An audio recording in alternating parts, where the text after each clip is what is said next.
What's up, Internet? Guess what time it is? And if you guessed more Jeep stuff, then you're absolutely correct. Today we're going to be putting in a rear tailgate table.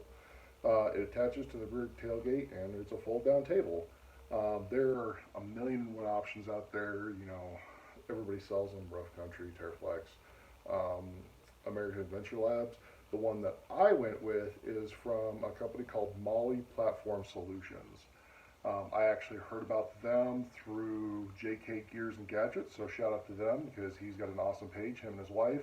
I love their stuff, so if you're watching this for Jeep stuff, go over there and watch their stuff because they've got tons of Jeep stuff.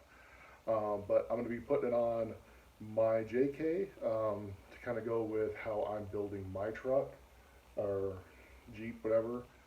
Kind of more of like a, not so much an overland vehicle, but just kind of a camp rig.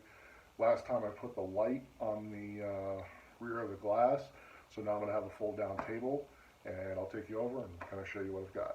So as you can see, here is the fold down table. One thing I really liked about the Molle Platform Solutions is the sizing on all these holes is actually the same size as Molle webbing. So if you have different pouches and stuff, you can add them to the tailgate so this becomes a multi-function piece where you can have more storage. I also like that it's 100% made in the USA. It's a small company. I like supporting smaller businesses, and they customize it. They can put whatever you want. I asked for a Punisher skull carved out on mine, and he did an amazing job. I love it. So I'm going to work on getting this installed. Okay, so you see I've got the tailgate open. So the first thing you're going to do is you're going to take the side brackets off of the actual table part. It's got just the slide pin on the top and then an Allen at the bottom. So I'm going to start with the left side or inner side, whichever you want to call it. It's going to go right here. As you can see, it's got a cutout. So the cover that goes over here fits right over top. So it'll be a nice fit, and there's different holes that you can use, whichever is going to line up best. So they kind of just give you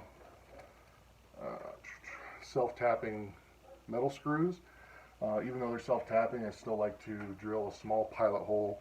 That just helps everything eat in there a little bit better. I guess if you wanted to get really fancy, you could drill it out and then you know, put like nut zerts in there so it just screws and unscrews. I'm not planning on to put a ton of weight on there, so these should be plenty sufficient. It's more or less when I'm camping, having a place to, you know, put a small grill or prep some food or something like that. It's not an overland adventure where I'm going to be, you know, using it multiple days or anything like that. So I'm going to try to get this lined up, marked, and I'll start drilling.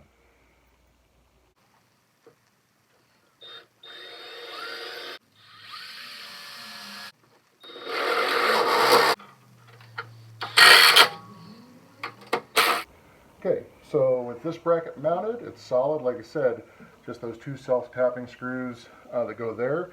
Next, you're going to want to mount this back on there. That way you can get alignment for the bracket on this other side. So this is why you test fit. You don't just go crazy. I should have test fit it because you can see one bracket is completely solid. Obviously, that goes to the right because that's the top. The other bracket's got that cutout for this.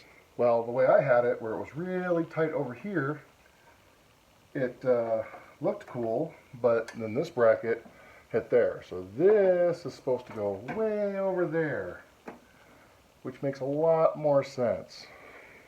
So now I have two extra holes in my tailgate. Put a little bit of touch-up paint in there so they won't rust. I'll bolt some other thing on there, I don't know, but I'm dumb. Let me fix this.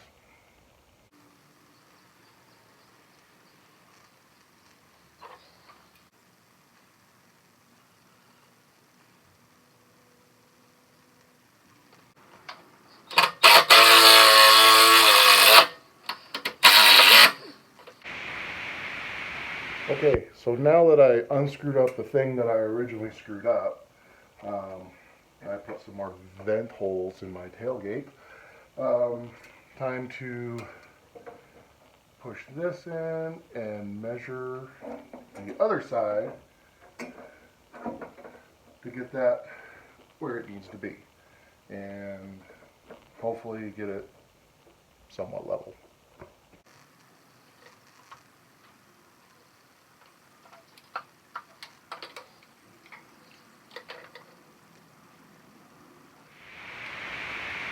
Alright, as you can see, after my screw up, she is mounted and on there.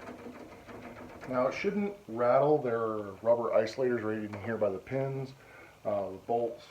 You can adjust them and tighten them, and there's washers to adjust the spacing left to right, however you need. I think I need to adjust mine to go this way a little bit. I've got more space on this pin, a little bit less, just to make it easier when the pins come out, because this one, that's where the catch is,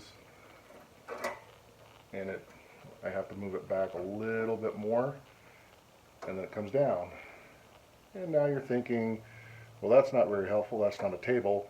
Well, it comes with a couple pieces of 550 cord, so you just kind of tie it wherever you need.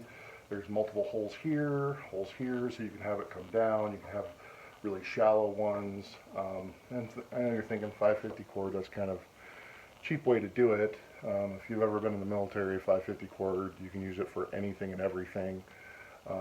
It's a good system. If you really want to, you get a small piece of steel cabling and go there. The downside of the steel cabling is wherever it sits, it can sit and rattle against the metal. So ups and downs to everything. So let me get this tied on, and then we'll go from there. Okay, so it's all mounted up. Now I can take the pins out, and boom, little fold-out table. Like I said, just to have a place to, set drinks down at, put, one of those little Coleman grills or something, just to have it when I'm out and about.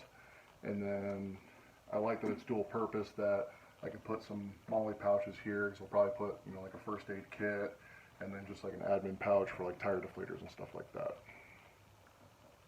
So it's all good to go. Put it back in, and hopefully you can keep up with your projects.